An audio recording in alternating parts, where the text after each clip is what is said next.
Okay, yeah, thanks for having me here. I'm Judging from Stanford. Yeah, so I've been also following Truth's work for a long time. Since 5 years ago, we tried to recruit her as an intern at Google and didn't work out. Um, so okay, so I'm going to talk about our work on physical grounding of visual generative models. So I have a couple opening slides that I use for a few different talks, but then the later contents are different. So just in case you're looking at my other talks. Okay, where's my mouse? Okay, here, great. Okay, the theme of the workshop is robust and interactive word models. And so we're thinking about, how we can build, excuse me, 1 second, I have a setup. Okay, so mouse. Okay, so we've been thinking about how we can build these kind of word models by combining, in some sense, it was like the classic thing, computer vision, like, the generative process and the causal models of the world, but also nowadays, especially the very powerful visual generative models in different forms. And in particular, I would say image and video diffusion models. Right.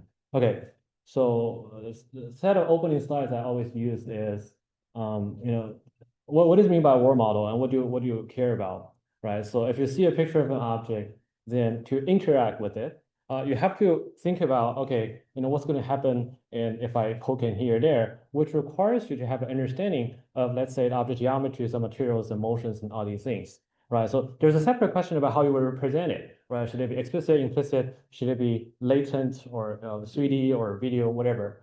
But in some way, you must have some knowledge about how you can represent these, we call it physical object intrinsics. Now, traditionally, if you look at computer graphics, then what they do is they take these physical object properties and think about the physical process, and then they try to approximate it, right, in rendering and simulation.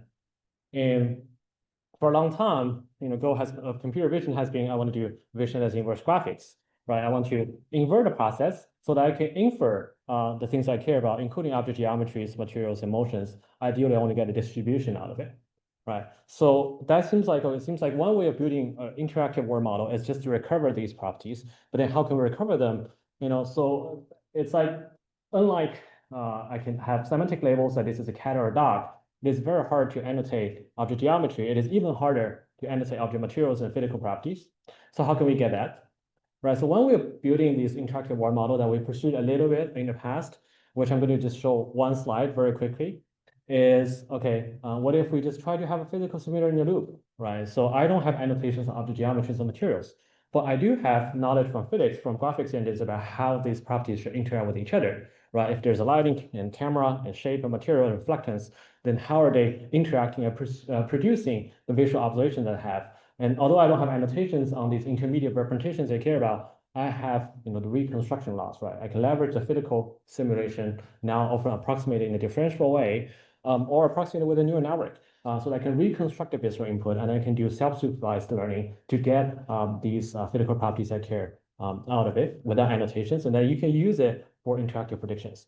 During training, you can do mostly self-supervised learning. During testing, you can even just take the first half and go from a single image to get a bunch of things out of it. Right. So if I just show one work that we did along this direction since the past few years, maybe I would read this paper. Then what we did is we just take a single image as input. So here's a picture of a roses. And what we can do is just go from this single image and we try to understand, what does it mean by a rose and try to discover the underlying distribution of these object physical properties, including their geometries and textures. The way you do that is by recombining it into object lighting and poses so that you can reconstruct the visual input, which in this case is these crispy roses. Once you have learned that distribution, then you will be able to, as you can see in the bottom row, seeing the objects from different viewpoints of view senses. In the second to bottom row, rely the objects in their different lighting conditions. And in the middle row, because you're capturing distribution, you can also generate objects of different shapes. And you may feel like, oh, the result here is not the best. That's true, but for a few reasons. And first, we did it a couple of years ago. That's even without these good diffusion priors. But second, I think more importantly, I want to emphasize that is we're just learning everything from this one single picture. But there's no even pre-training, everything is trained from scratch, right? No pre-training, no diffusion priors, anything. Just learn from this one single picture by having physical inductive biases, including the physical representations, as well as how they interact with each other. You can get so much, right, just out of that one picture. Okay, so this was done by Yunji, my PhD student. Okay, so going back to this situation about having the physics simulator in loop idea, I think it's very powerful if you apply it right. If you look into the domains where the physical simulation actually does work, like in the Rose cases, But then the use of physical simulation also comes with a bunch of constraints. And for example, as I said, you have to make it differentiable because you want to do end-to-end training, right? And there are a lot of things that can be made differentiable, but there are also some other things that's hard to make differentiable, especially if you think about the physical simulation or interaction of objects of different matters. You have fluid, you have rigid bodies, and you have soft bodies. How are they supposed to interact with each other? How can you make it differentiable is still kind of a problem. And second, you want it to be accurate enough, right? And there are a lot of things that it's actually not very easy to accurately simulate, or we don't even know how to accurately simulate. And third is, sometimes there are things that you can simulate very well, such as there's differential ray tracing in computer graphics, but they're just too slow. And to have a simulator in the loop, you have to make sure that because you have to keep doing forward backward propagation, you have to make sure, let's say, the single forward step is taking no more than 100 milliseconds. But that's often not achievable if you also want to have high accuracy. Right. So these kind of constraints that interact with each other, and that leads to some issue that is the idea will only work with a lot of assumptions. At least as of now, I think they're addressable in the future. We're going to get better and better simulators. But as of now, they work with some assumptions. For example, in the case I just shown, it only works in the case where there's a single object, clean background, and stuff like that. We have some extension to it where it actually can deal with not only just rigid bodies, but some deformability of the objects. But still, it's not as general as you would have hoped. At the same time, as we see all the advances in these vision language models, right? These diffusion models, they're getting so much better, and they seem to achieving a different level of generalization. So how can we bridge the gap and to also make things to be a lot more general? So we have been pursuing at the same time maybe a slightly different idea. That is, instead of having a physical simulating loop, is that possible for us to do, as I said in the title, to take these now more and more video generative models, more and more powerful video generative models, often like, I'm sorry, there's a bit of noise. Is it possible that I can hear the speak very well. So if you can, yeah, so it's really distracting. Yeah. Okay. So is that possible for us to take the now more and more powerful video generative models and to think about to put a physical grounding out of these visual generative models, right? So that in that sense, you have a visual simulator, but then you want to turn it into a physical simulator because the visual simulator itself is great, but only take language as input, or maybe I take a little bit of forward backward as input. But you make it as a theme of workshop to be a robust interactive word model, right? You want to take more action conditions as input, not just like going forward and backward, right? So how can we do that? And at the same time, these models are getting so good in the sense that if they can generate very beautiful videos, then they must have learned some knowledge about object physics and object shape, and how can we distill and get them out of it, right? Okay, so I'm going to show a few works, but just very quickly, some examples which I actually don't have time to go into detail is this paper led by Chen with another my PhD student, which just got published at CVPR earlier this year. What we did is we extended the problem that we studied in the prior work on like modeling roses, but now you want to capture another aspects of the intrinsics of object. In this case, it's a lifespan, right? So once there's a rose, it has a certain distribution of object geometry and texture, but you also can imagine how it grows and how it wilts and how can we capture that, right? So once you can do that, you can see what we can do is you can do non-view synthesis or relying as before, but you can also model the growing process of the rose. And the approach we take is very different now. It's no longer having a differential simulator in the loop. It does have part of it, but it's more about how we can distill from an image diffusion model and a video diffusion model and a self-supervised visual features like NOV2. Unfortunately, I don't have time to go into detail, but happy to talk about this offline. And it works, of course, not only just for roses, but you can also make it work for other growing process, such as baking a bread. You can see the bread from different viewpoints, different lighting conditions, and see the baking process itself.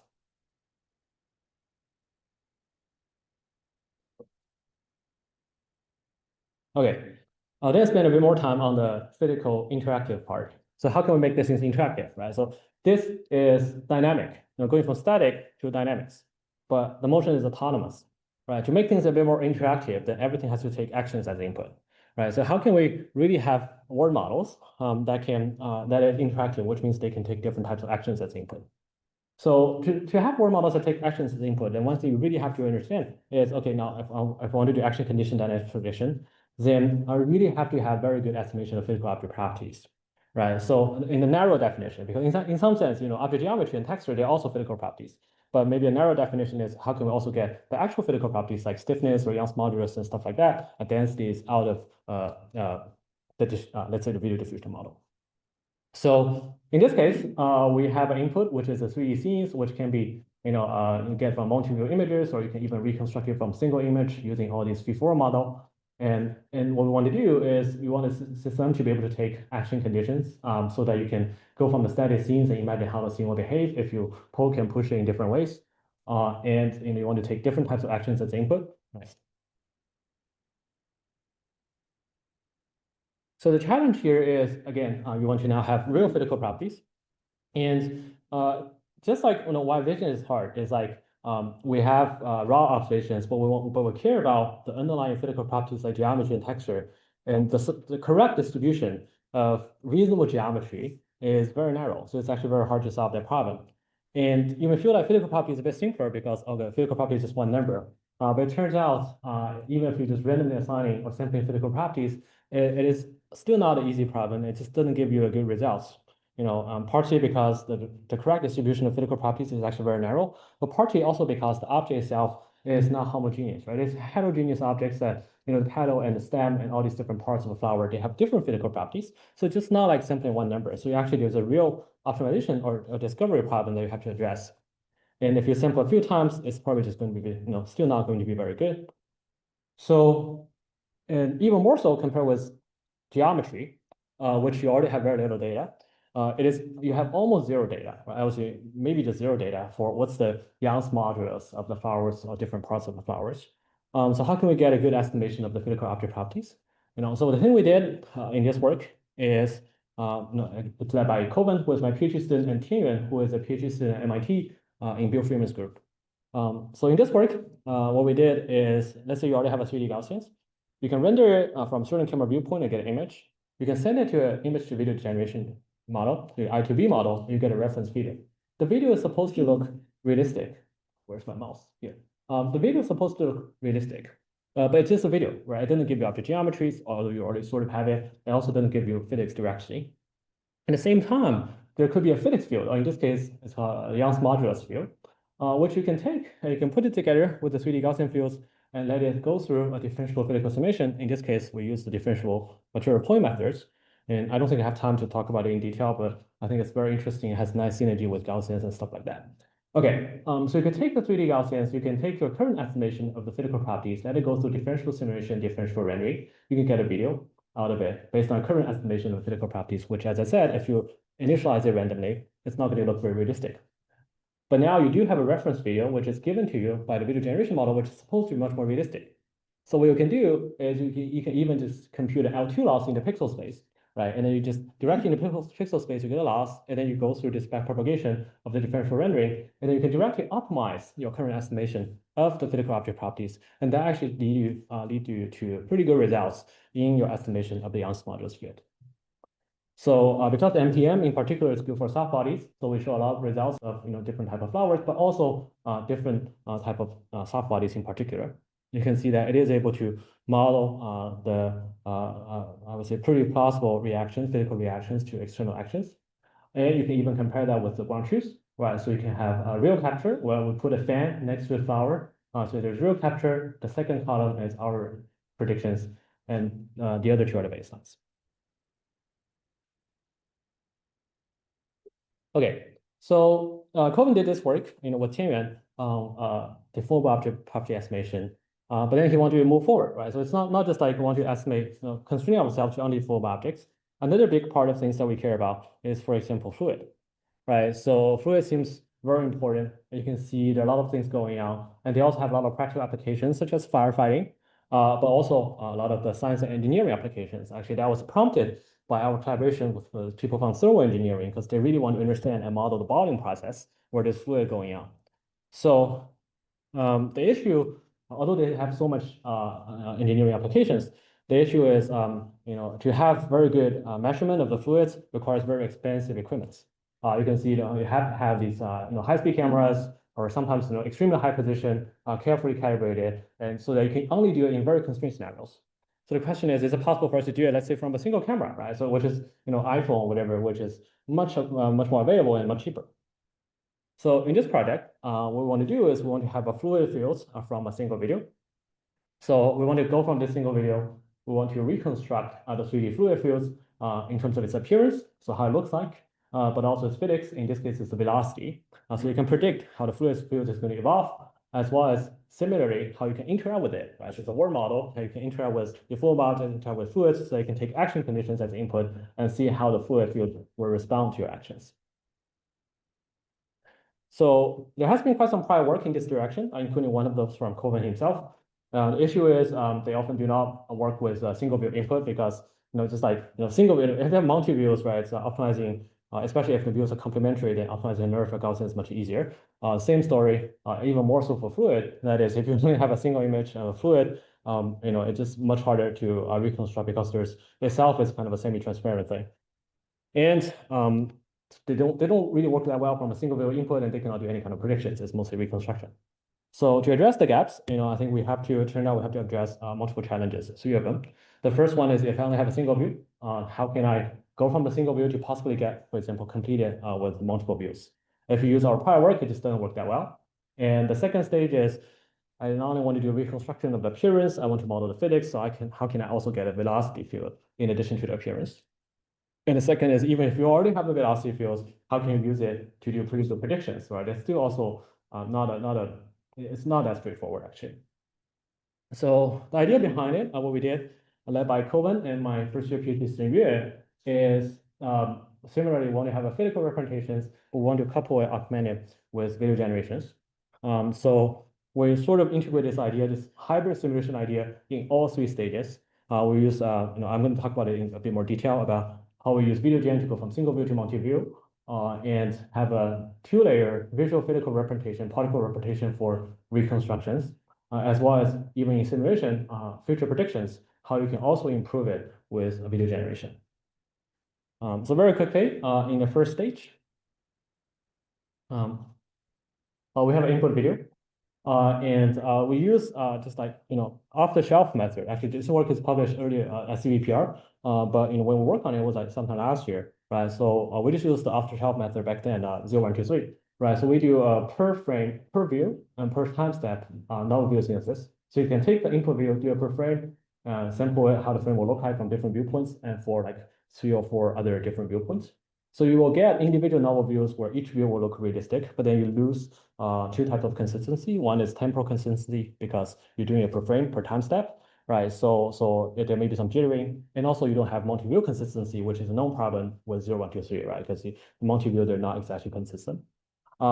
So we actually turned out to fine-tune it on some multi-view videos that we collected ourselves using a conditional video diffusion methods based on our earlier image editing work as the edit. Which leads to much more consistent, in both multi-view consistent as well as temporally consistent videos from multiple views.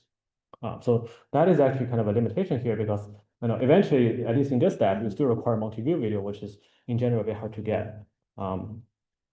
Okay, so you can see that with that kind of fine-tuning of video diffusion models with multi-view videos, that give you much better analysis synthesis results from the single view.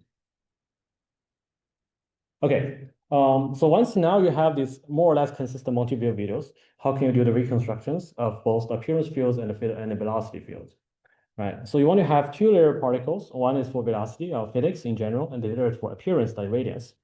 So you have 2 types of particles. You have a 3D velocity particles, and you have some radiance particles. Okay, and that also allows you to integrate at a high level, I would say, 2 different types of losses, the appearance loss, as well as any type of physical loss that you can think of. For example, the Navier-Stokes equations, as well as some kind of momentum and mass conservation losses, right? So what's going on at each time step is you have these 2 types of particles, velocity particles and radiance particles, right? You can run a physical simulation on the physics particles, the velocity particles, and which is going to tell you, okay, given the current velocities and everything, what are the velocities of these particles in next time step? And you can just do your integration, right? So you can fuse them and you can move and shift the appearance, the radiance particles as well. Okay, and then you can optimize or also update the radiance particles based on appearance loss because you have during training you have multiple videos, so you know what the videos are supposed to look like in the next time step. You can render these radiance particles and you get appearance loss to improve it. And then you can also constrain the physics loss, right? Because okay, after I move these velocity particles, I still have to satisfy all the physical constraints such as the momentum conservation. So that allows you to update both the velocity particles using the physics laws and appearance particles using the appearance laws, the radiance particles using the appearance laws. So you can just iteratively repeat the steps, right? So this is basically supervised learning after you have got these more or less physically consistent multivariate videos to help you to refine and estimate both the appearance and the physics particles. Okay. So you can see that with the additional physical particles and physics laws, our reconstruction is a lot better compared with without these physical laws, and it's much more aligned with the ground truth.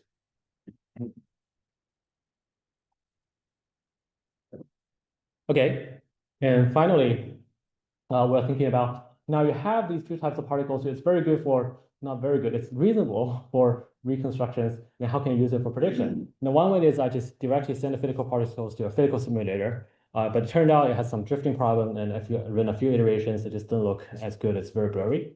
So what we did is we further improve it using video diffusion because we know, okay, the video diffusion model should have captured what general smoke look like, right? So if I have some physical simulation based on the physical particles and try to predict, okay, how the scene will behave if there's wind coming from the left. But over time, it just drifts and just looks a lot more blurry. But they sort of serve you as a initial guidance about how the scene is supposed to look like, right? And they should be more or less physically possible. So you can use them as a condition for a video diffusion model so that you get a refined 2D video, which more or less follows the physical guidance from the physical simulation, but give you much better visual realism.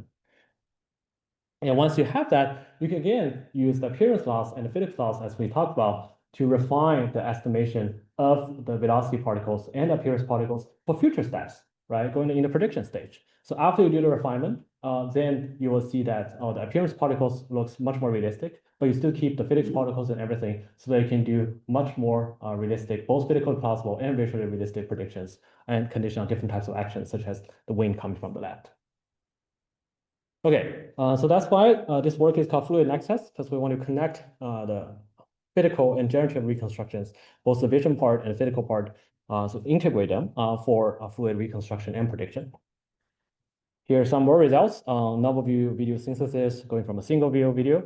The second is our baseline from hard work. Third is our results. And the last is ground truth. As well as, you can imagine how the scene will look like if I have a, an interaction between the fluid and the rigid body. You can do future prediction, right? So at the left, I have a video and then it stops. Now it's future prediction because we can go forward and have some level of reasonable accurate predictions, at least for the shorter term. And as well as different types of action condition predictions.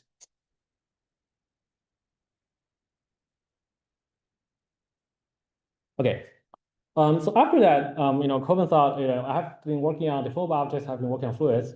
A real world has both of them, but even more so, right? So I have interactions between rigid bodies, the full objects and fluids and everything. So is it possible for us to capture and model all these diverse phenomena in a single integrated framework? So it turned out that he was trying to do that, building on his separate line of work, which is very independent, but it's also actually reasonably relevant to this workshop, although I don't even have time to talk about it. It's called Wonder World. So in this totally separate work, what he did is he built a system that allows users to interactively synthesize a 3D scenes, although everything is static here. So user can upload an image, and then you can type in the things you want to see. You can say, I want to turn to the left, and then because it's a 3D, you can navigate and turn around. You can interactively generate in close to real time. Say on the left, I want to see an Asian courtyard, and I can move to the right, I want to see a future city. And the system is in close to real time, generating 3D scenes that are more or less visually consistent and allow you to explore. Okay.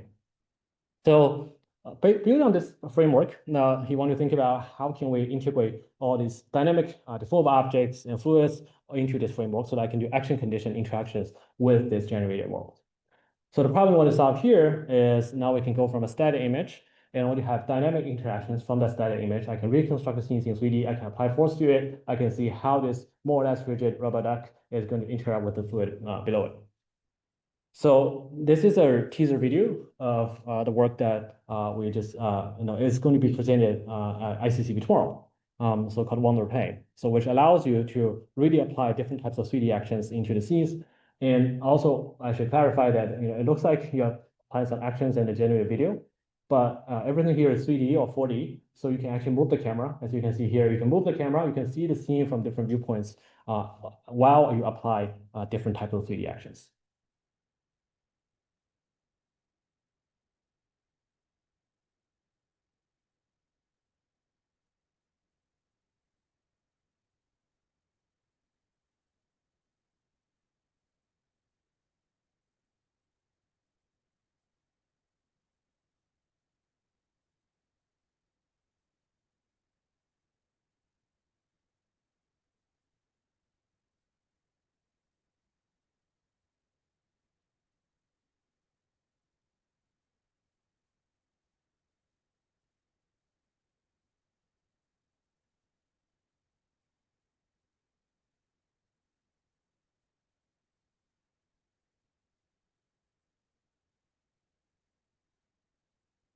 Okay, so the idea here is still very similar to what we talked about before. Is as I said, simulators themselves are great, but they have their own issues. Right. First is often a lot of simulation is not very accurate, especially if you involve objects in different matters. And the second is perception itself is a problem, right? Because to do physical simulation, it's like, oh, you want to do state estimation. You have to reconstruct geometries and physics, everything from image or some observations, which is especially hard if you don't have limited observations like a single image. But the nice thing about physics simulation is it takes action condition as input, right? So I can apply any type of actions. At the same time, video generation models, they're complementary in many different ways. First, they're very general, right? They're supposed to work on any type of images and scenes. And second, they can provide observations from even a single image. If I just upload one picture, I should, with all the occlusions and everything, I've learned all the priors so that I can complete it. But the issue is they cannot really take actions as input, right? They can take some actions, especially look at Genie 3 and stuff like that. They can take some type of actions as input. They can go forward, backward. I can take some language instructions as input. But that's still very different from the granularity of the physical actions you want to do, especially if you're looking to applications robotics, right? Different types of actions you want to apply, right? Which is still not supported fundamentally because there's no data. So we want to just build a hybrid thing, right? How can we have this visual physical generative simulators, right? So in some sense, if you go back to, I would say, the paradigm introduced at the beginning, I was like, oh, before we do self-supervised learning and now we do distillation. In some sense, you're now trying to combine the two because on one hand, you're trying to distill it from video generative models, and second, you want to use them for some physical simulation, which in turn can be used to condition the video generative models, so that eventually you only have the best of both worlds, right? You get a physical realism from physical simulators, and you use them to condition the video generator, so that you also get the visual realism from visual generators and see how the two can be integrated. So if I have to use one slide to summarize the main idea behind this work called Wonder Plane, which is going to be presented tomorrow, it is actually pretty similar to the earlier work we did on fluid nexus, on fluid simulation. So what is going on is I have an image, and I have a hybrid generative simulator that combines, I want to combine a physical simulator and a visual generator. What I can do is I can first do some kind of 3D reconstructions, maybe using Wonder World, this earlier work from Coven, which is not going to be perfect, but I can still use this imperfect generate reconstruction to send it to a physical simulator, which is going to give you some rough, physical simulation, which is not perfect, give you some rough intuition, but you can see a lot of visual artifacts as well here because of the imperfect reconstruction. But what you can do then after that is you can use that, maybe extra optical flow or extra depth maps as the conditions, so that the video generator can take these conditions with the guidance of, in some sense, these intuitive physical predictions to produce videos that are much more realistic and also follow the physical guidance, right? But the difference here is at below, you just have a video, right? And video is, it doesn't give you 3D or doesn't give you physical properties. So the final step is, similar to fluid nexus, you can re-optimize this thing, the visual physical representations, so that they try to approximate the generation of the visual generation models. So that you get a refined simulation, which on one hand looks perfectly visually realistic because they try to optimize it to make it look like the video generation output. But second, because it's still a 4D physical representation, and maintain the physical plausibility, and it's 4D, so that you can move the camera, right? You can see it from different viewpoints. And it supports diverse physical interactions. You can see the rigid bodies interacting with fluids, or how you can poke the shoe, pull the shoe, and see how the rigid body interact with fluids, both interacting with each other. And you can apply different types of actions, right? So you can see on the same scene, I can apply different actions that interact with this world. So this is led by Koven and my first year PhD student, Zizhang. Okay, finally, I know I'm out of time, so I'll just finish this in one sentence. I saw on the title of the workshop website and say there's a problem about how we can evaluate world models, which is indeed very important. So something we look into is we also developed a pretty general framework that try to not only, because world model, what does that mean? And people have different ideas, right? Some people may say I have to have a 4D model. Some people may say I have to have a explicit 3D, but some people may say I just need a action condition video models. So there has been 3D generation, 4D generation, video generation, all these different forms. But how can we evaluate them in an integrated framework? So we did some exploration in the sense that, compared with existing benchmarks that only look at small scenes and mostly just looking at video generation, we want to have some prompts that care about not only just the semantics of the scenes, but also the physics of the scenes, and they can apply to both video and 3D and 4D generation models. So, um,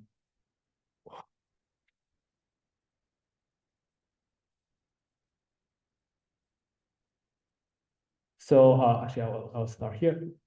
Um, So we designed a unified word specification that we can prompt, it doesn't matter if you're video models or 3D models or 4D models, to generate words in a unified and fair way, right? You can specify the initial scenes, you can specify the language, and then you always ask these models to generate some kind of multi-view videos.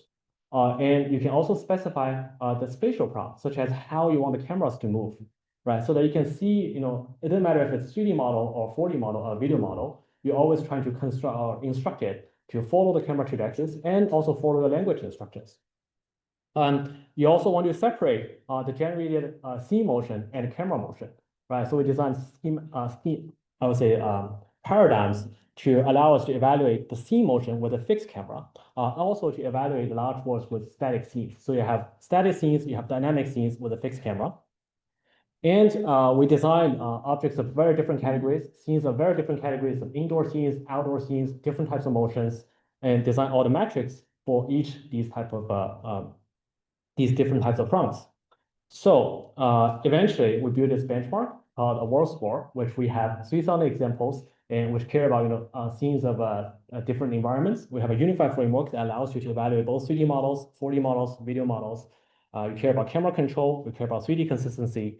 And then we design metrics that can be categorized into 3 different categories, including controllability, camera controllability, object controllability, content alignment, and quality, like 3D consistency, photometric consistencies, as well as dynamics. To what extent are your model, either in 3D or in videos, generating smooth, large, meaningful motion? And finally, it can be converted into 2 scores. One is word score static, and the second is word score dynamics. They're trying to capture, if you're a static scene or word generation model, to what extent you're getting the scores, and compare with if you have a dynamic word generation models, to what extent you're scoring, you're performing, getting the dynamic word scores. So we did some evaluation, and I'm going to skip some of these details, but you can see, go to our leaderboard and see how these different models are performing in different ways.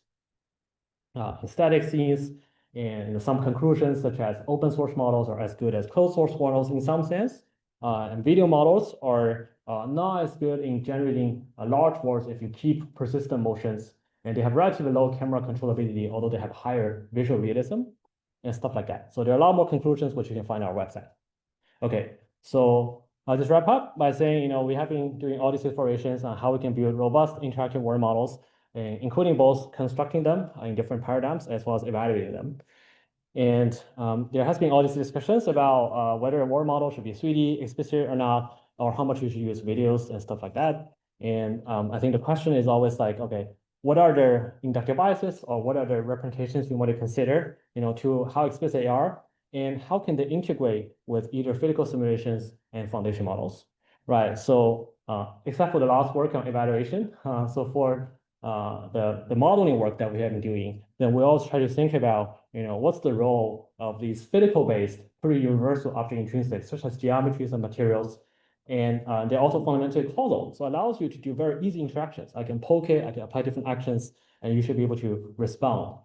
So how can these physical intrinsics be connected, or has already been learned in pre-trained foundation models, but also integrate the prior knowledge in physical simulation that people have been spending decades working on, so that we can really put together the two, so that we can get the best of the pre-trained in the wild data, as well as potential leverage of physical simulation in synthetic data, and it supports natural interactability and hopefully some level of physical controllability. Thank you.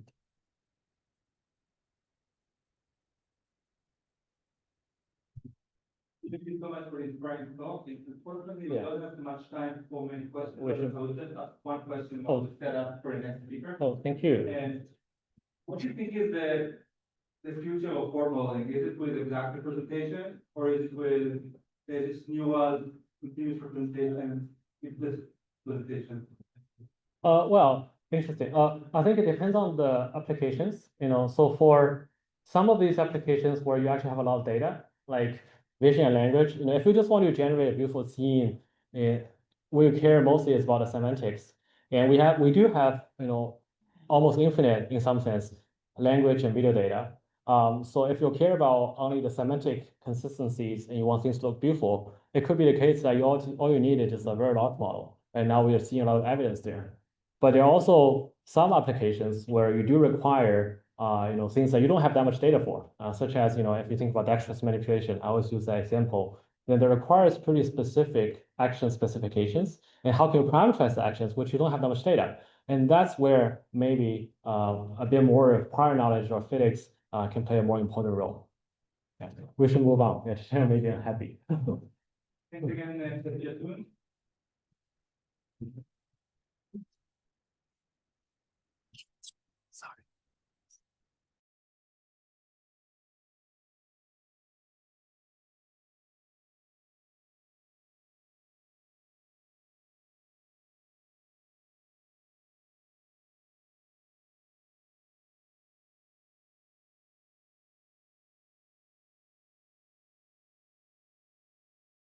Can people hear me?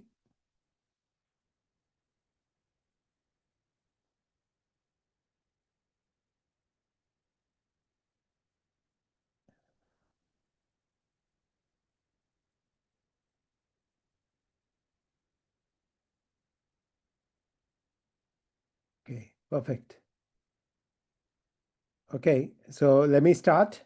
So I apologize for not being there in person, but I'm going to talk about world models, and I like history, and I'm going to try to give you a historical journey where first I will talk about how this concept developed, then some of our work from Berkeley from like 10 years ago, and then some work from more recent work. So something old, something new. So, so this is where I want to start, which is the core idea of world models. When did it begin? So it began in this paper by Kenneth Craik, 1943.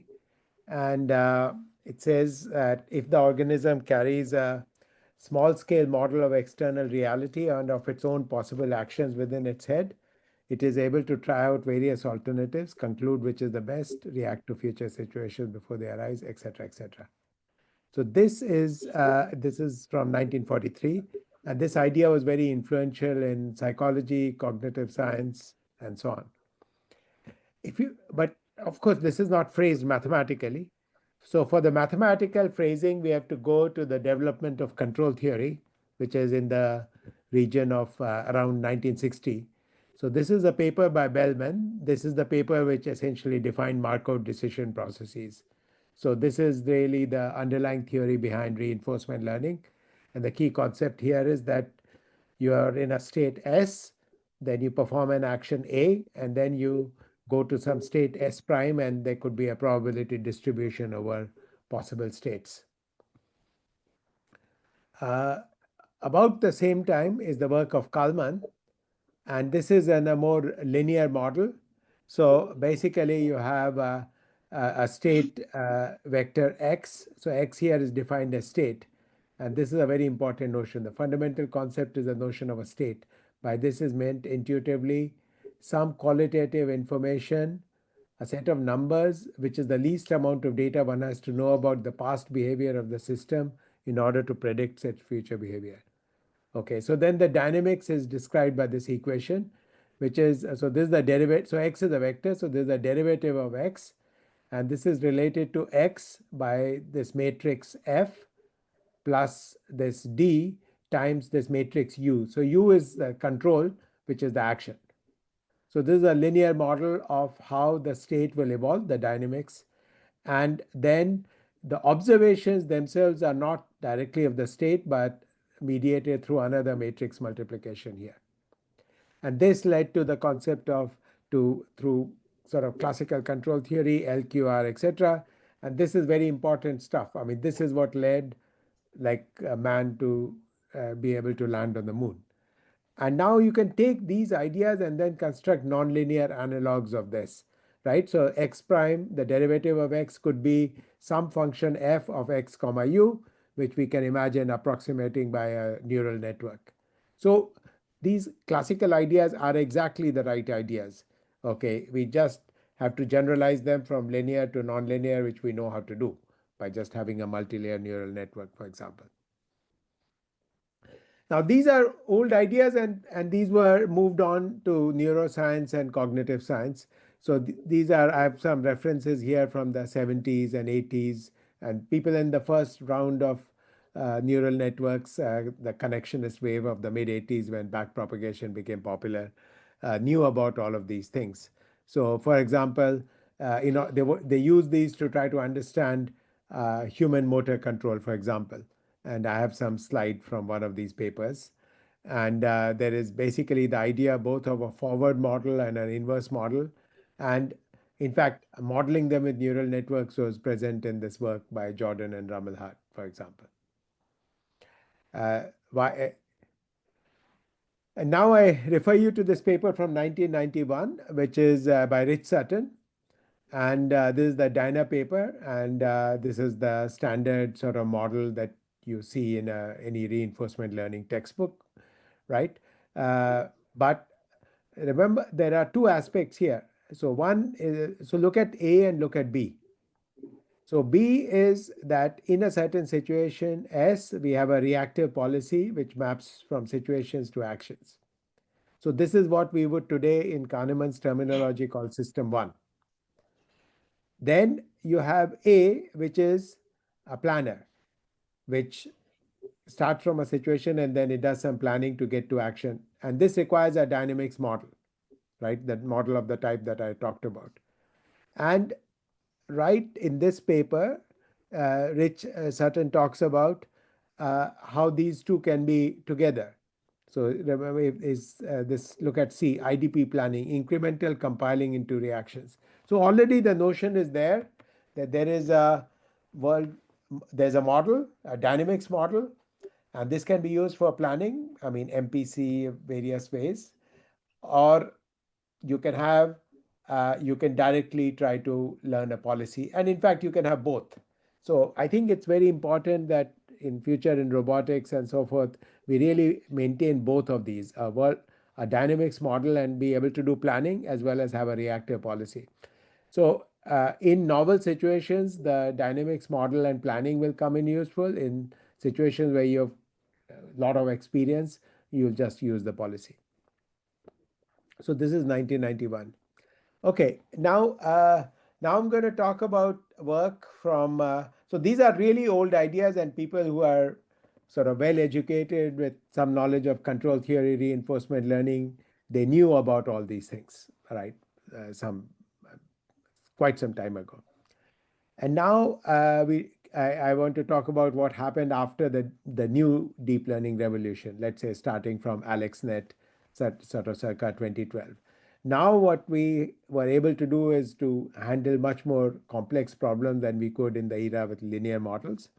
So so let's see how we take these old ideas of planning with dynamics models and policies, and then now just use neural networks as the tools. So this is a paper from about 2015.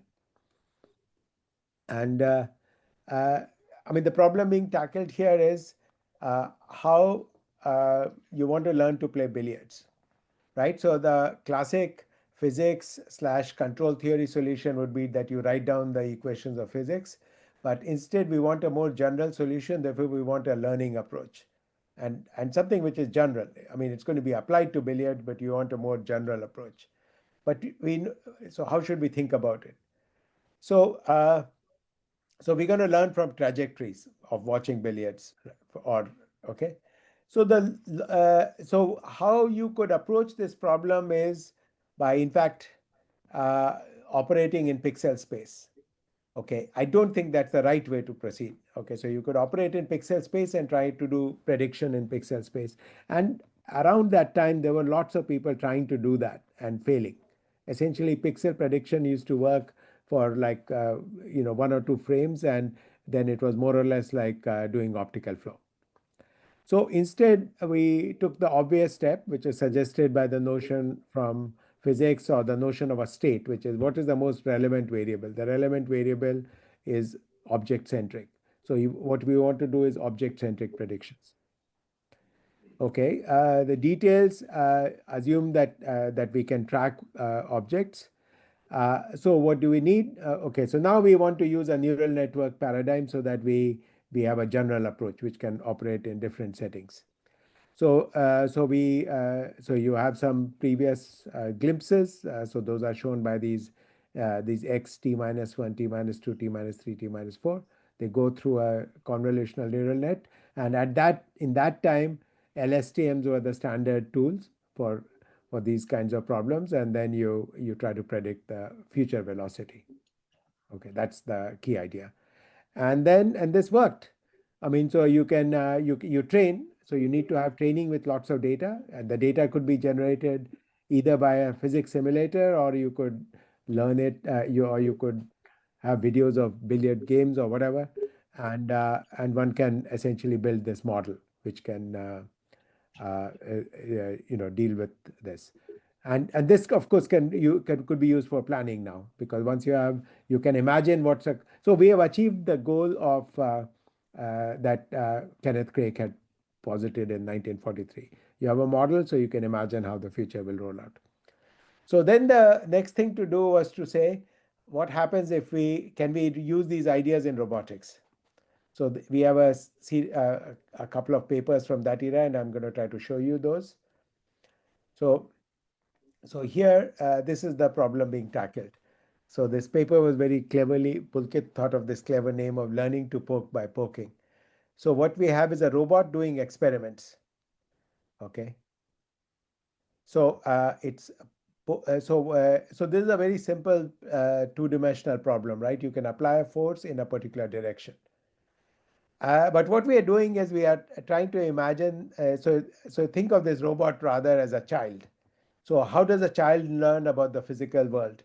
So there is this book by Alison Gopnik, which is the scientist in the crib, essentially saying that the child is like a scientist. The child does experiments in the physical world, and from that builds little models of the world, which then enables him or her to perform actions. So that's what we are doing here. Our robot is like this little baby doing experiments. Now, what do the experiments enable you to do? You're creating these kinds of situations. You're in a setting X where there's an object, so that and now the state is being captured visually here. Okay, so we are not assuming that we have access to perfect object detection, etc. So there's a state, then there's some action. Action is low dimensional in this setting, and then you get a new state. Okay, so now, so this is a forward model, but actually what we will want is an inverse model, right? So what's the inverse model? So the inverse model, you have two inputs. So there is the initial state, which is captured by that image on the left, this image. And then there is a final state. This might be the desired state. And what's a reasonable architecture for solving this? So at that time, we use convolutional neural net. So you run the image through a connet here, the connet here. I mean, these are the same parameters. Then you have a few layers of computation, and now you predict the action. And you can do this because we have previously collected lots of pairs where we had an initial state, an action, and then you got an output state. So we have a lot of pairs to feed in here, and the action is known because we have collected all these pairs. So this is going to be the inverse model. And then there is some, so the inverse model enables you to do planning, right? So the forward model is like the dynamics model of the control theory people, but so we can learn that. We can learn that from doing lots of experiments. And we can also learn an inverse model. And there was some trickery here, which was how to use the train the forward and inverse models together. So I'm not going to go into the details for that, but it's something like the concept of cycle consistency. Okay, now at that time, so we wanted to move from just physics models to models of sort of human behavior. So we had this paper which was on predicting human dynamics. And let me explain the setup here. So there is some video in which we see multiple frames of a human. And what you want to now what we are going to do is not operate in pixel space. So from that era, I generally formed the impression that the right thing to do is always to go to a latent space. And you'll find the same idea in Jan LeCun's work, for example. But in my mind, there's a specific latent space that I like a lot, which is 3D. And in the case of humans, there are very nice 3D parametric characterizations of the human with like 100 numbers or whatever. So in this space, we are going to do our predictions. So again, and of course, since they are in 3D, we can look at them from different viewpoints. Some other new input video, again, we can do the predictions in 3D space, and then, so therefore they are 4D predictions, and you can look at them from a new viewpoint. And more examples. And now I'll show you a video which talks a little bit about the method, and I'll probably let you play for a few seconds, and then after that I'll cut it and move on. In this work, we present an approach that takes a video of a person as input and predicts the future 3D mesh sequence of the person. Here, we show the ground truth future video for reference, but the model only sees the input video. To do this, we propose a neural autoregressive prediction model on the latent representation of 3D human motion encoded from the video. This allows seamless transition between conditioning on the past image frames and conditioning on previously generated future predictions. Specifically, for each image frame, we first extract a per image feature vector. From these image features, we learn a latent representation of human dynamics, which we refer to as a movie strip. Each movie strip is causal, which means that it only contains information about the frames up to the current time step in consideration. We then train a 3D regressor that predicts the parameters of the 3D mesh model from the movie strip representation. This is trained with 3D supervision when available. And if not, the model can be trained with 2D key point reprojection loss, along with an adversarial prior to ensure the poses look realistic. In order to predict into the future, we train an autoregressive model, which is a temporal convolutional network that uses the past movie strip representations to predict the next movie strip. This newly predicted movie strip then becomes one of the inputs to the next frame prediction, which may continue repeatedly in succession. Okay, so I'll stop here and move on, but you got the general idea. And I mean, of course, designs like this are very common these days. Okay, and then I want to talk about this particular paper, which is from Schmidhuber, which came out about this time. And I think the main contribution of this paper is that it introduced the term world models. So and this term caught on. And I'm not a particular fan of this term world models, but because there was already a good term which was already there, which is dynamics model, which the control theorists used starting 1960. And the consequence of the use of this term world models has been that that now we have so much confusion about which definition of world model are we using. But language cannot be, language is defined by usage. So if the masses are using the term world models, I mean, that's the world we live in. We have to go with this.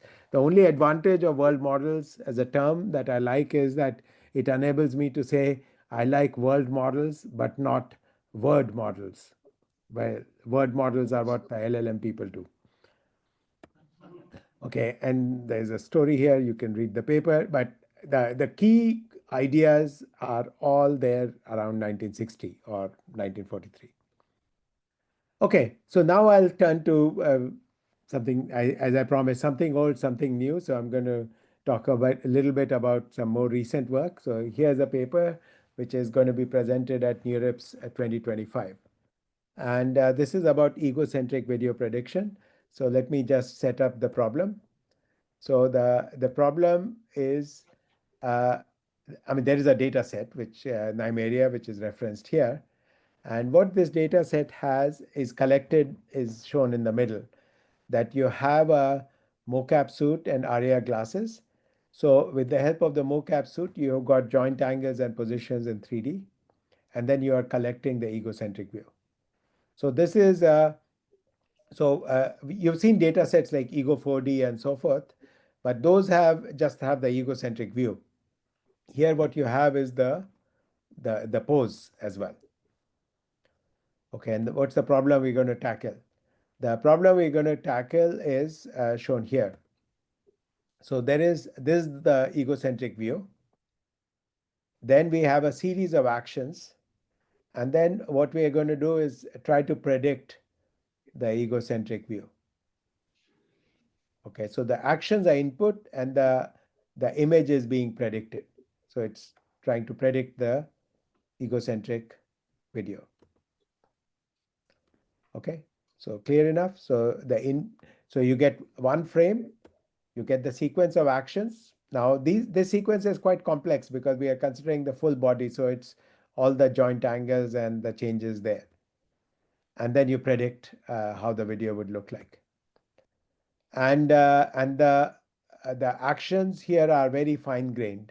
So sometimes like in the complexity in all these things has to do with the complexity of the action space. So sometimes the action space is very simple, like in that learning to poke by poking paper, the action space was just two-dimensional. In navigation also, the action space is quite simple. Just move forward, rotate left, rotate right. But here, the action space is about the whole body, and you can have all this much more fine-grained control, how the left hand moves, how the right hand moves, how the legs move, etc., etc. Now, how do you do this? This is the figure 2 of the paper. You can read it. I'm not going to go into details, but this enables very nice results and a very good predictor of egocentric video. Now, I want to move on to a series of examples which are in robotics. And first, I want to give an example from human children, how they learn, and so on. So what's a typical setup for a child to learn? So in the left picture, what you see is this child observing her father do some scrubbing or washing of some dish or whatever, right? But the child gets to see the action from an exocentric view and eventually has to perform the action from an egocentric point of view, right? So therefore the child has to learn how to perform the actions in her own body. She doesn't have access to all the joint angles and so forth of right. So this is the setup, and the body is different. The body of the adult and the body of the child is different. Just observation is never going to be enough. So I can observe as many people riding bicycles as possible, but at the end of the day, I have to learn to ride a bike in my own body, right? So therefore, there's the second stage, which in the case of children, it's very clearly, there's a lot of trial and error. So if you want, we can model it by reinforcement learning. So this is what I call true imitation learning. Often the term imitation learning is used when it should be correctly behavior cloning, which is what happens when we train robots with teleoperation data.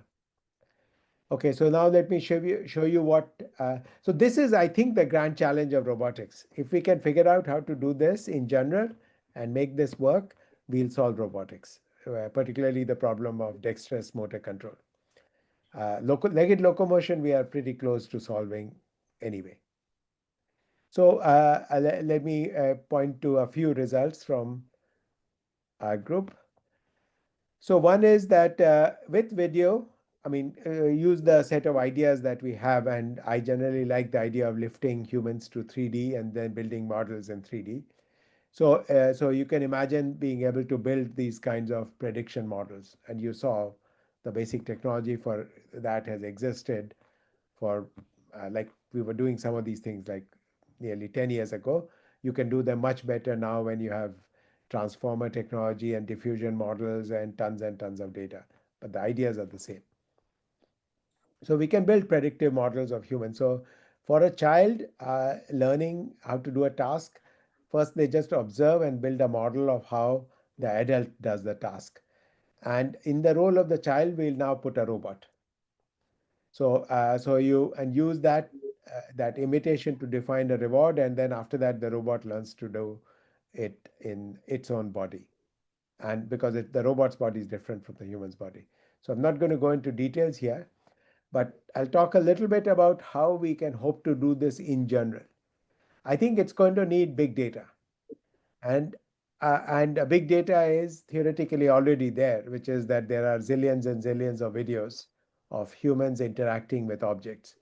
The challenge here is how do we you can try to do it in pixel space, but my belief is that the right way to do it is in a latent space, and in particular, the latent space I like is 3D hands and 3D objects. So you have to take all this kind of data and you have to 3Dify it. Okay, how are we going to do that? There are very good models for hands. Hammer was one that George Pavlikos developed when he was at Berkeley. And then there are emerging models for 3D-fying objects. And I'll show you some results here. So these are 3D hands and 3D objects. Okay. And these are also 3D hands and 3D objects. And this picture shows how they are, that they are 3D genuinely, because you can change the viewpoint. And here is, so now we have this data set. This is work led by Jane Wu, where we have videos where the hand and object is in 3D. And this is real world activities. So it's crazy variability. You won't get this variability by teleoperating your robot in your lab. And if you are curious about the underlying technology for 3D reconstruction, I encourage you to look at this paper, which is available on arXiv. Okay, and now I think I'm running out of time, so I'm going to. So my belief is that this is the most promising direction for solving dexterous manipulation. Actually, I should go back to the previous slide. Have tons and tons of videos of humans performing actions. Build a model of that, of how humans interact with objects. So that's it's a dynamics model, so you can call it a world model if you like. And then use that to guide the robot in simulation or in real world RL. I think most likely it has to be in simulation, because the sample complexity is such that a real robot will break down if you're doing all the experiments in the real world. When the robot learns to do that task in its own body. And this is going to take a couple of years before we manage to make this work. But eventually, this is, I think, the right way, rather than just relying on collections of teleoperation trajectories. Because I think in that mode, while it is directly in the body of the robot, the challenge is how to provide the big diversity of data that you need. If you collect all the data in the lab, you don't get enough diversity. So now I think there's work to be done. So I want to conclude with an example of a project which is already done, and this is in the context of legged locomotion. And this was presented at Coral. In fact, it won the Best Student Paper Prize. And I'll just play the video. And this fully embodies this paradigm of you start from the real world videos, you 3Dify, you put them in a simulator, then the robot, it's retargeted to the robot, and the robot does some trial and error, and then finally you put the policy out in the real world. So let's watch the video.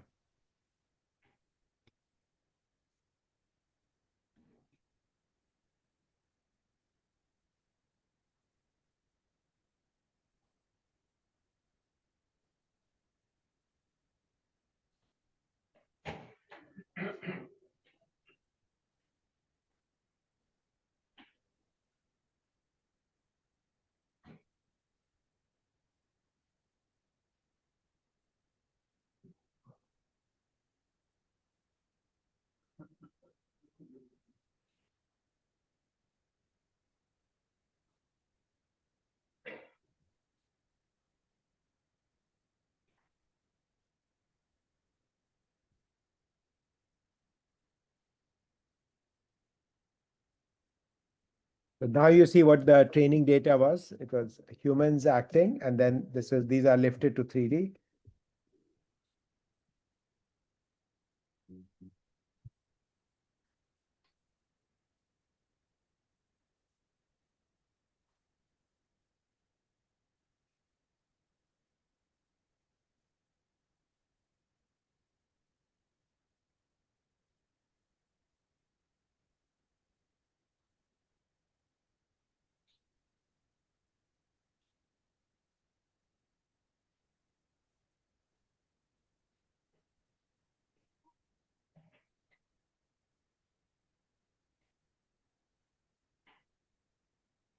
Thank you.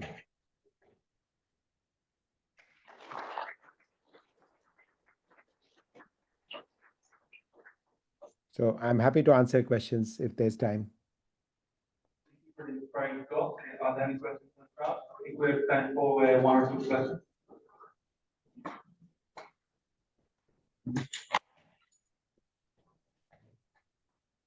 So maybe I would ask a question. I know, Jitendra, that you're a fan of 3D and 4D representations. Do you think in the future of world modeling, we'll have 3D and 4D representations, or at some point we'll be able to transition to fully end-to-end neural representations to model the world? Well, I think that given what we know now, all approaches should be tried. So I don't want to make a definitive statement that, oh, we should only do 3D or only do, whatever. I do feel strongly that we need latent representations of some sort rather than just the pixel level. So that to me is pretty a strongly held belief. Now, what latent should we use? Now, someone like Jan LeCun would argue that the latent should emerge, right, as intermediate representations. And that's a perfectly good position to have, and then you can try to push through with that agenda.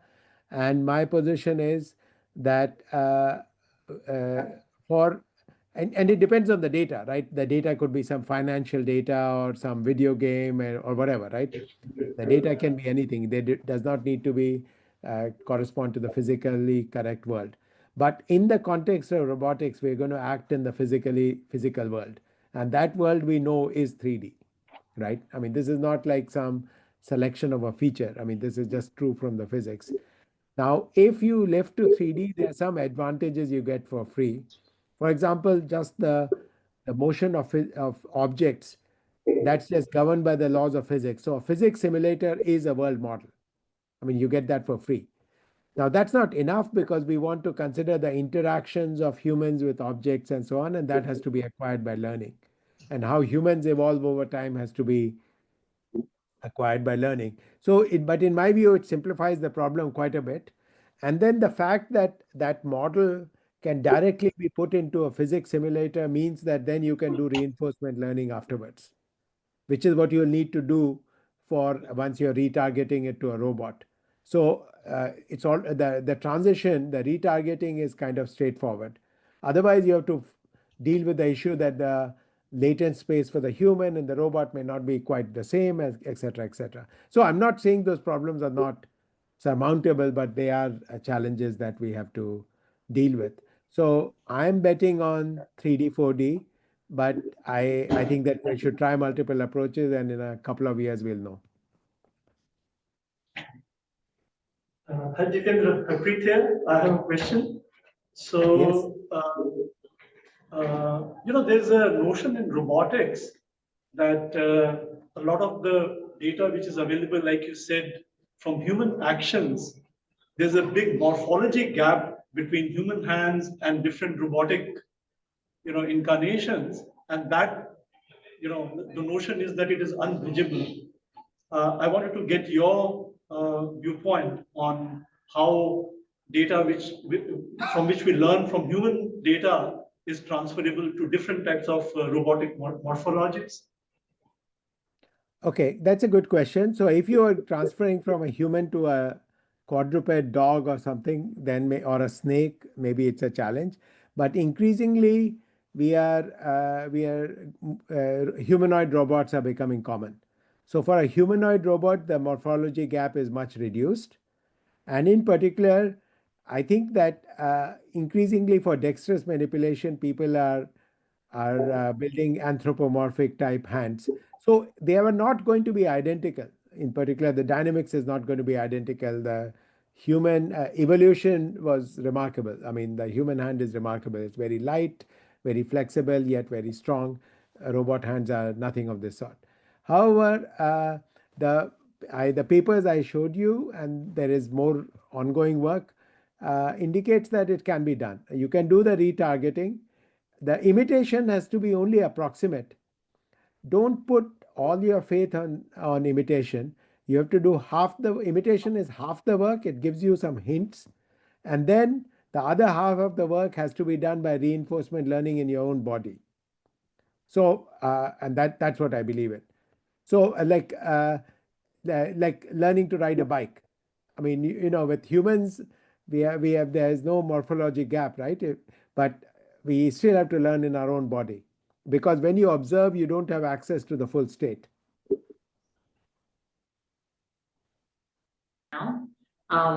So my name is Tu, and I'm a research scientist at Meta, and I'm going to be the host of the panels today.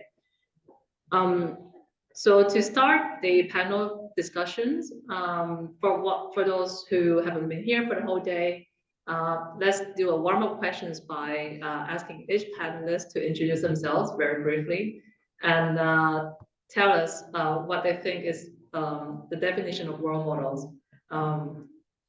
Yes, let's start with the panelists who are here in person. So from right to left, if you want. Hello everyone, I'm Agran. I'm a research scientist at Google DeepMind working on video generation models like Theo and Genie. So, my definition of what world models is very similar to what I said in the talk.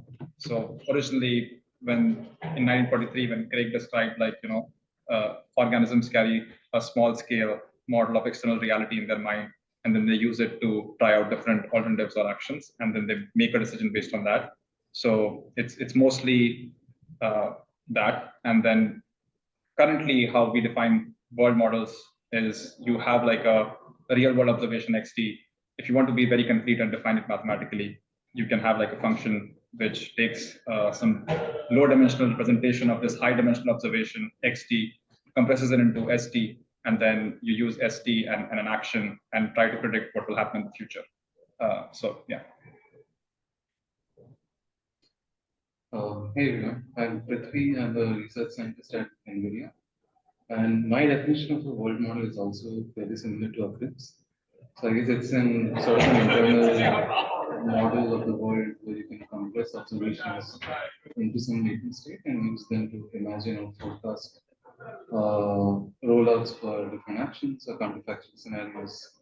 But the key, I think, is to be able to imagine rollouts and verify completion of actions.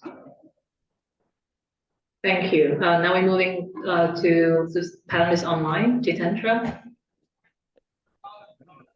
X prime equals f of x comma a. And Boye. Yeah, I agree. First of all, I agree with Jitendra because Yeah, we've discussed this for a while.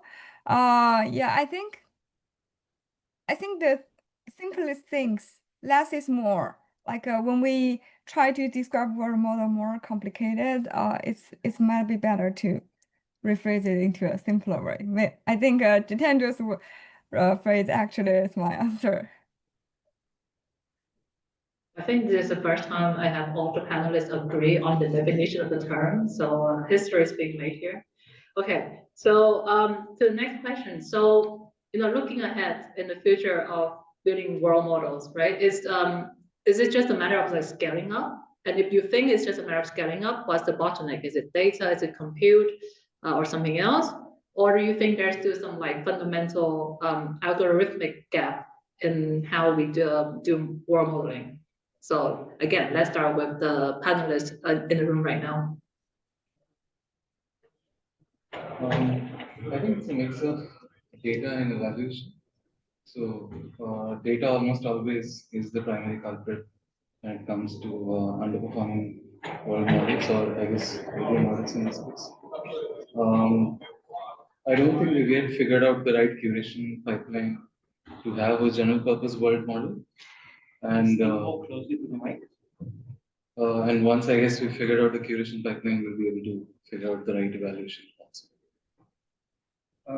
I think two things are probably very important. First is representation. So I don't think we have figured out what should be the right representation space in which these models should be built, what this representation looks like. If you just take a sampling of the models which we have right now, you have discrete models, like where you're working in the representation space of a VQ-GAN or a VQ-VAE, and then you do some sort of autoregressive generation on top of it. Maybe you can have some continuous space of a VAE, which is optimized for reconstruction.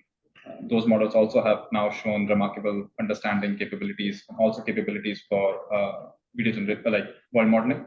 But then you also have models like JEPA, where you have learned latent space. So it's not obvious to me what the right latent space is and which latent space can scale and actually work to build like these world models. And the second thing, which is very important in my opinion, is we really need to figure out evals, like what is the right metric to measure progress, and then maybe have some sort of scaling laws for this. Thank you. And moving on to online people, Jitendra. Yeah, so there are a couple of questions here which I think in my mind are open. So one question is pure observational data enough, or do we also need interaction data? So by interaction data, I mean you can actively choose what action to perform. So when we think about children, so children are watching video, right? They're observing what's happening, they see their parents act in the world, etc., etc. But they also can act. So this is the example of the scientist in the crib. They can actively perform some actions and then observe the consequences of those actions. This is very powerful because this is what enables you to have the equivalent of a randomized controlled trial. So you can you're making causal interventions. And in the case of human children growing up, they have both kinds of data. Plus, we have data from multiple modalities. So we have a child is interacting with the world. So they have vision, they have audition, they have touch, etc., etc. And then they can intervene with the world and also in different ways. So that enables them to learn world models very successfully. Now, suppose we are trying to learn just from passive video. How well will it work? I don't know the answer to that question. I mean, to me, that's a scientific question. People should try. But I veer to the opinion that multimodal will be helpful, active will be helpful. And it will also come down to what is your application, downstream application. The downstream application that I'm most interested in is robotics. And there, it's a very stringent test of a world model because the sequence of actions need to be exactly correct in order to get to a new desired state.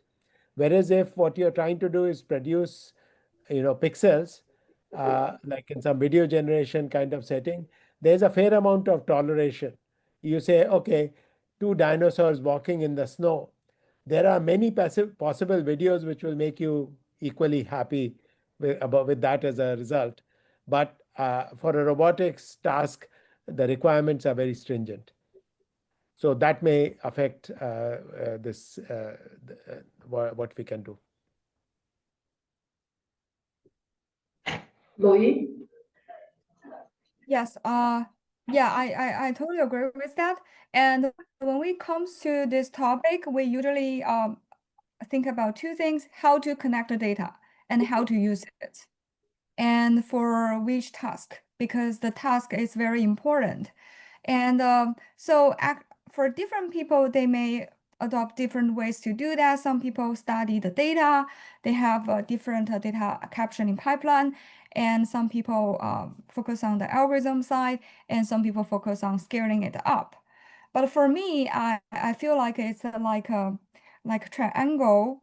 Basically, the algorithm and the data quality and the quantity are the foundations for building the world model. And how to use it is something that we need to consider seriously. And after that, we can scale it up because we need to scale up things based on the right foundation instead of just randomly scale it without deep consideration. So I have to say data compute is definitely very important, but we do need to think more deeply about whether the way the foundation is well built.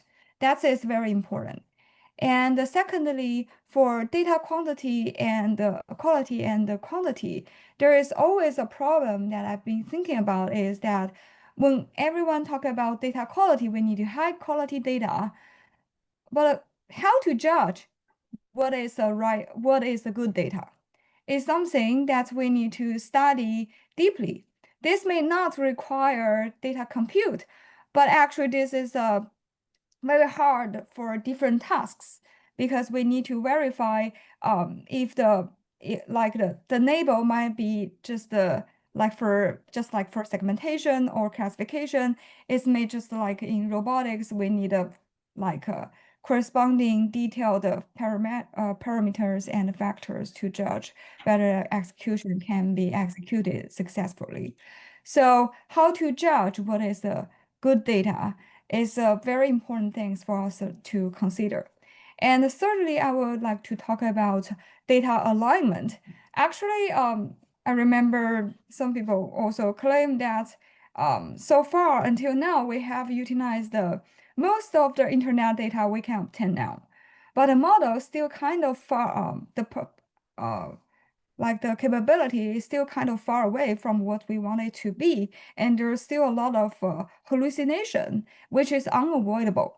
And even our human, usually in our daily scenarios, we will meet some hallucination during the judgment. So we need to design different ways to do better about the data alignment.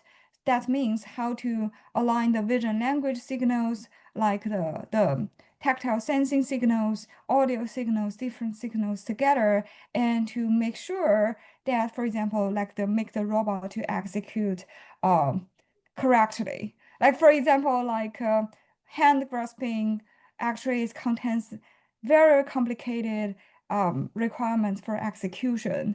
So how we align these factors together is a very, very important topic for us to consider.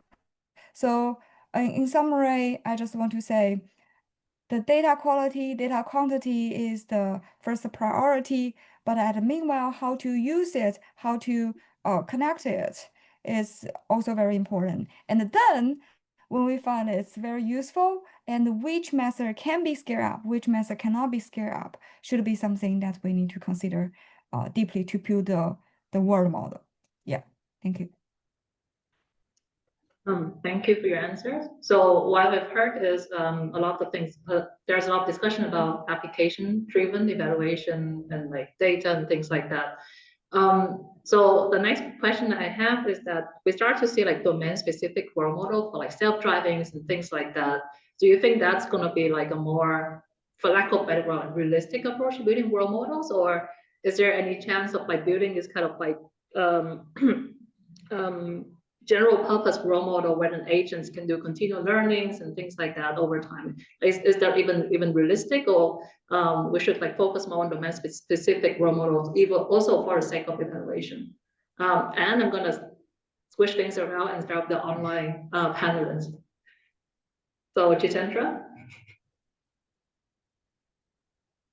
I don't know the answer to this. I think that the physical world, for the physical world, I mean, there's a continuum between actions of the hand, actions of the feet, etc., etc. So my general sense is that there will be like one big world model. Okay. But this model is composed of sort of lots of little world models, right? Because I need to know what happens when I poke an object, right? That's a little sub part of this big world model. So all the time we are roaming around with this ability where whatever actions we take, we sort of can predict the consequences of those actions. But splitting it up into lots of different models will likely not be the answer, because I mean, just as what happened with language, the language part of the story is kind of one big model wins in some way. So that's my conjecture. We won't initially solve that big problem. We may start out with easier cases. And I think the action spaces are where the problem often lies.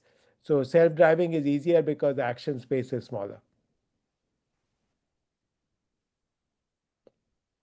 Boyi, what do you think? Yeah, I agree with that. And until now, we could notice that even for like when it comes to the autonomous driving, like Waymo, NVIDIA, other companies, or like also have done very great efforts on top of that. But when we actually design the specific model, we also notice the hallucination in the existing vision language foundation models, the word models. So I feel like just like Jitendra mentioned, finally we have a unimodel, but meanwhile, just like the human, for every inference, the test time scaling, test time learning may also be very important, that we can improve each component at the after deploying it, and we can improve its, reduce the hallucination and improve its recognition capability at the meanwhile. But in general, I believe the final solution would be a unimodel. But at the meanwhile, we have to reduce hallucination, improve the accuracy from time to time to improve the whole unimodel's capability. So what I'm hearing so far is unimodal is the ultimate goal, but for the time being, domain specific is more tractable. What do you think? Do you agree with that as well, the panelists in the room? Yeah, I think I mostly agree. Like if you look at, like let's say if you look at large language models and self-driving, although they don't have too much in common, but if you look at a lot of what self-driving companies are doing is they are trying to leverage a lot of the common sense, which for a lot of the rules and knowledge about the world, which these LLMs have learned, and then they try to integrate it in their stack, right? So in terms of what would happen for, let's say, world models is you want something equivalent like LLMs, where you have like this massive world model which has learned from all the visual observations of the world, has this like childlike common sense and all the stuff which we find easy. And then like if you really care about self-driving, then you still have to learn how to drive in Tokyo and how to drive in the streets of India. And maybe that's something which, you know, some task specific or very domain specific knowledge is needed. So I think it's like some sort of a hybrid where like eventually you do have a lot of shared knowledge, but then maybe the last mile is covered by some domain specific fine tuning. Yeah, I generally agree with that. I think the question sort of boils down to whether the giant world model you trained is capable of demonstrating some genuine understanding of the physical world, or is it just doing some clever overfitting? Which is, I think clever overfitting is good for domain specific scenarios. So my impression is we'll eventually get to one big world model that has a lot of shared knowledge about certain properties that we generally want. We want good object dominance. We want to be able to demonstrate good physical consistency. And then for domain specific scenarios, we sort of sharpen those skills to make sure that this model is up to the mark for this particular application domain, because considerations vary substantially across domains. Actually, that leads us very nicely to the next question. I think multiple times during this workshop, I think lots of our speakers talk about evaluation and how hard it is for world models. But then we are aware it's hard, but like imagine in 5 or 10 years time, like how do we actually measure progress? Again, maybe it's go back to like domain specific or not, or like how do we look back and say, oh, actually we made substantial process, or we actually like actually we haven't made much progress so far. I'll start from the other side again, just to switch things up. I think there are three key problems to evaluate, or three key axes to evaluate voice models against. Quality, controllability, and physics. In that order of, I think, increasing difficulty. Quality, I think, is the easiest thing that we'll be able to measure because that is purely data driven. So if we have to way to define this is an excellent video versus this is a good video, then we can distill that information into a metric. Controllability is a little hard because that is also subjected to the evaluation setup that we care about. So for instance, something that Jitendra was talking about in his talk is that you can have a very underspecified instruction, but then eventually probe and interact with the world to sort of imagine what would happen. Or you could also go about specifying something extremely detailed and see if the world model is able to produce that. I think that also sort of feels like a learning problem to me. Physics, I think, is very hard because to me it seems like the way we think about the taxonomy of physics mistakes, that's not how world models usually make mistakes. So they might defy gravity for like 4 frames and then defy object dominance with like some, I don't know, flickering in the video.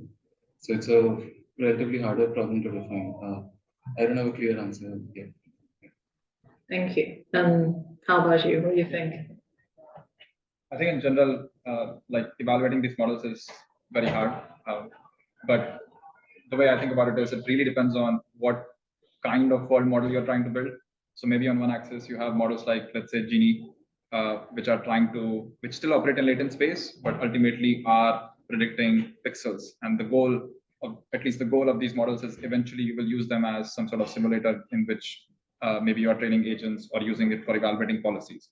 So if that's the goal, and if you're like if you really want to build models like this, then what makes sense is to be able to evaluate some sort of physical realism, like how accurately are these models following real world physics, right? And right now, how we evaluate these models is probably by eyeballing and like looking at videos and seeing which one is more physically realistic, but that would not take you that far if your ultimate goal is to use these models in a fashion for training and evaluation.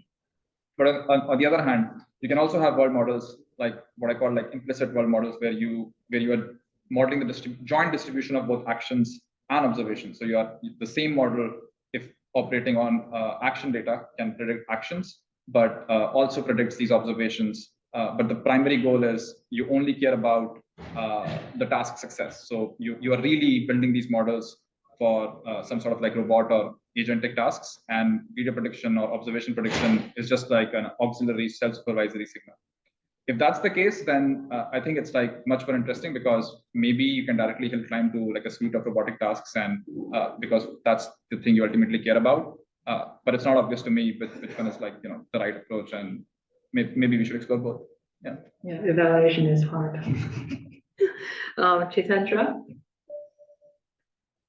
I think I don't have much to add here. I think my predecessors have worked more in this space. I have not. I think people should continue working on evaluation. I do care a bit about downstream applications like robotics, and that those are one way of judging it. But to judge intermediate progress, we need intermediate goals. And I also want to take leave of the panel because I'm going to drop off. Today happens to be a major Indian festival called Diwali, and I want to wish everybody happy Diwali, and I want to go and join my family. So thank you all for having me on the panel, and now I'll drop off. Okay, bye. Thank you. Yeah, I guess real world model do have fun stuff like festivals and things like that. Boyi? Okay, yeah. Yeah, when it comes to this topic, it's from the perspective of myself, I would like to envision in 10 years, like the benchmark may not be the benchmark how we think about it. So in the future, the benchmark may be divided into two ways. One is the quantitative benchmark, which can provide the exact numbers, like how much accuracy or something like that. And another kind of benchmark is just like robotics task. The key point how we evaluate is on the generalization capability on different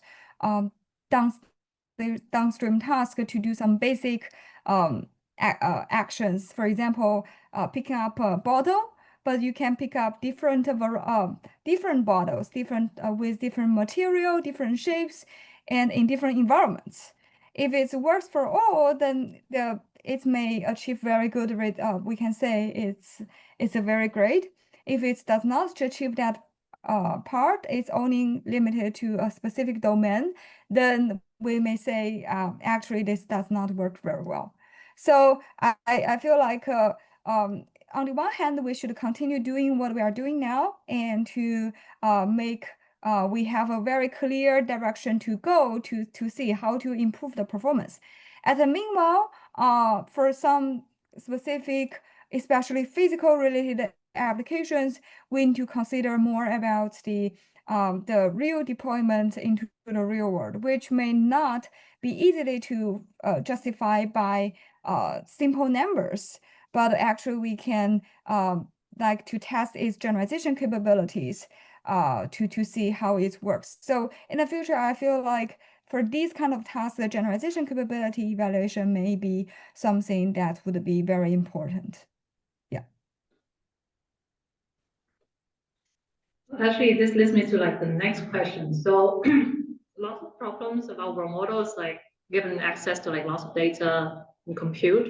But for early career researchers or academia people who don't have access to this, what would be the area of role models that you think they should work on or study or do research, and you're not allowed to say evaluation? We have established evaluation is hard and it's necessary, so you're not allowed to say something else. I think I was going to say three, but one is taken. So two things which I feel don't require too much compute and probably are super impactful. One is like the representation space. So what representation space you want to operate on? I think you can show convincing results with ImageNet or I don't know kinetics or like any like small scale academic data set, and that seems to be very tractable. The other thing is. For example, right now, people have moved from, like, let's say, diffusion models to a lot of people use rectified blue models. If you look at the original rectified blue paper, I think it has like CFAR or ImageNet results. So like actually making progress in like code generative modeling algorithms, that doesn't require like compute. And most of these papers are done in CFAR and like ImageNet settings. So, and they are very tractable. And I don't, and maybe the last thing is, like, if you really care about these like world models and you want to build like autoregressive, let's say video generation models, that's also not obvious like what the right pre-training paradigm for these models is, and you can do experiments on like small scale data sets for that. I would say, I don't want to say evaluation, but stress testing in itself is like a huge umbrella. Evaluation is just a part of it, in which there's lots of scope to like, explore how these models behave. As an example, Philip Isola from MIT had a talk yesterday, and he was essentially saying for language models, there is so much that is underexplored in terms of just prompting these models. So you can sort of imagine the same for these video models or world models. What are the right ways to get like the best output out of them? Second, I think I would still say that like academia is sort of like the best place to do evaluation for these models. because like we need to be really creative to evaluate these models. Like I don't even think for a lot of these physical realism cases, we don't know what the correct rubric is. And it has to be sort of informed by the quirks and sort of strengths and weaknesses of these models. To sort of have something that can tell us, oh, we have moved the needle on this task. So I think those two things, in addition to what Arvind said, are like things that academic really shine. Thank you. And Boyi? Yes, I agree with the both point. And also for me, I pay really a lot of attention on the data alignment because I feel like currently we have, although we don't have like a lot of data as expected for scaling it up, but actually these data we do not process them appropriately. And we should like review its internal connections between the vision, text, and other signals, which I feel like if we can do better about the data alignment, even with some like evaluation, uh, we can actually improve the models by a decent margin because I feel like it's very important to find the internal connections among different signals. At the meanwhile, I also paying when it comes to the world model, we hope it can be deployed into the real world. We care about the physical AI, we care about the common sense.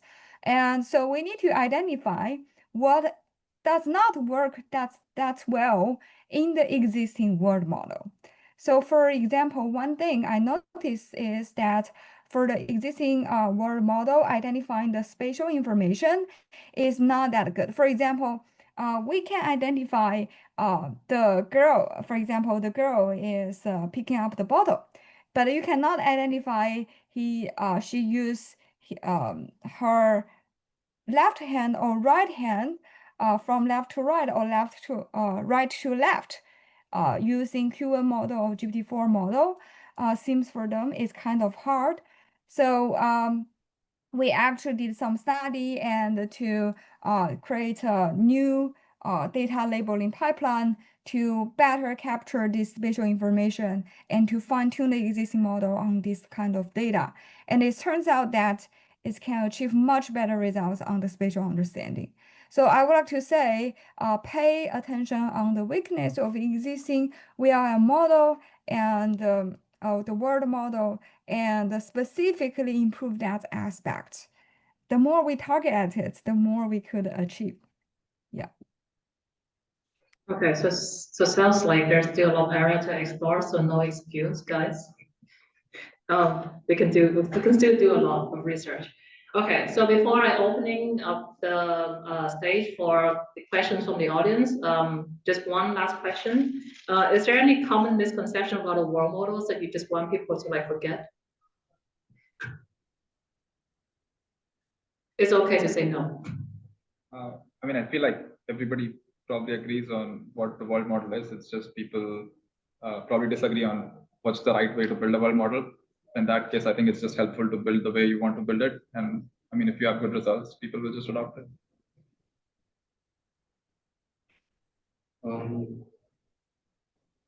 I think same about evals. I think every eval paper about world models will say our eval is the best eval. I don't think it has worked out well. That I think, yeah, that evals is Louis, you're the last answer of the day. Yeah, I was trying to think about yeah. Actually, I feel like the word model for me, it's for me it's like a terminology that people want to have a model that can achieve anything they want to do, and there is no specific definition about how it will work because different people interpret it in different ways. So I would like to um, refer it as Doraemon, like which is can like gets the results that we want to achieve. Although currently, basically, the world model we currently primarily mention like the vision language model, like multimodal foundation model, etc. But I believe like in the future, the world model will turns out into a variety of ways to a variety of models for us to use. Yeah. Thank you. And with that, we open up the microphone for anyone to ask questions to the panelists. Please come to the front to use a microphone. I assume this is on. So one of the questions that was asked by two was, if, like, what's stopping us from like creating a generalized world model for everything? And you guys had said something along the lines of evaluation metrics and whatnot. But I was wondering, like, is it even a good idea to have a generalized world model? Because in theory, for like every individual, they would have their own world model for like how they perceive the world to be. Is there a correct one? And if so, how do you define that? And should there be a correct one?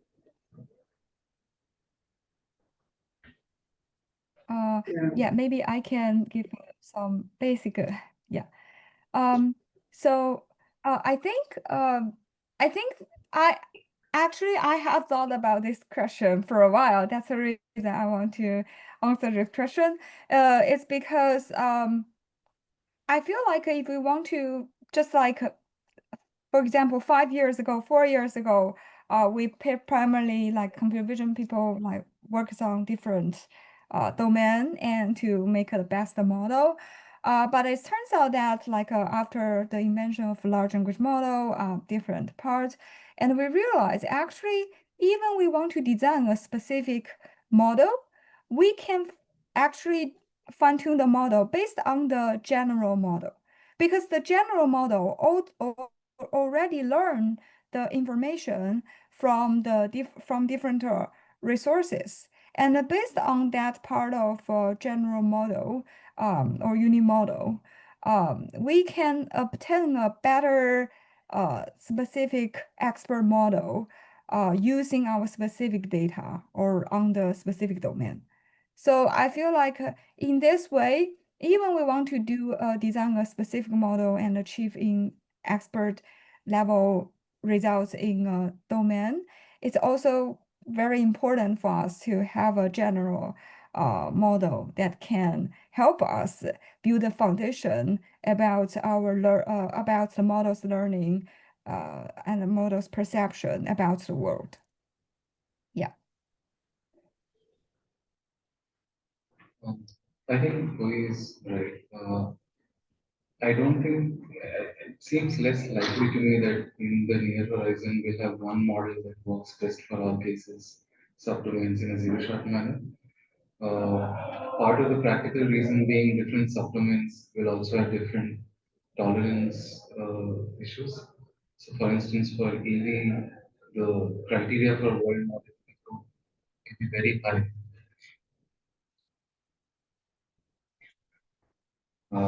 Whereas it may not be the case for some other application subdomain.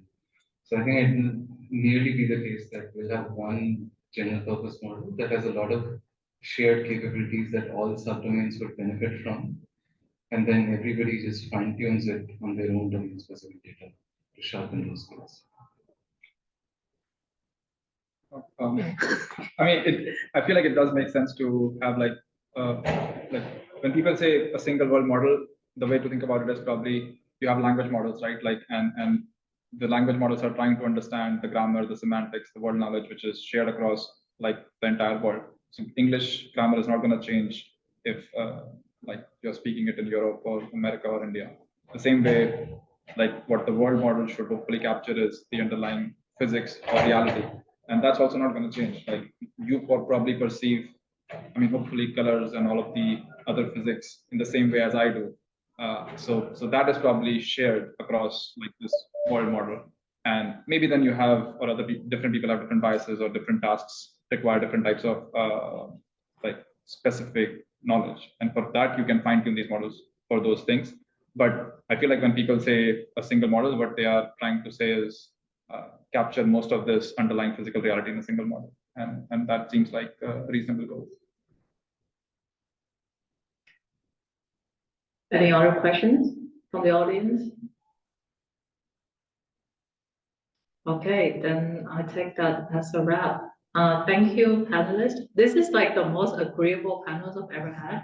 Everyone just like, yeah, I agree with them. I was expecting like some more spicy discussion, but everyone just like, yep, I agree. So, but thank you. With that, I'm going to conclude the workshop today. I hope you enjoy it as much as I did, and yeah, enjoy the rest of the conference. Thank you.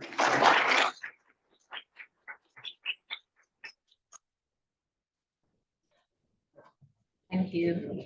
Are you going to join us for dinner? Oh, no.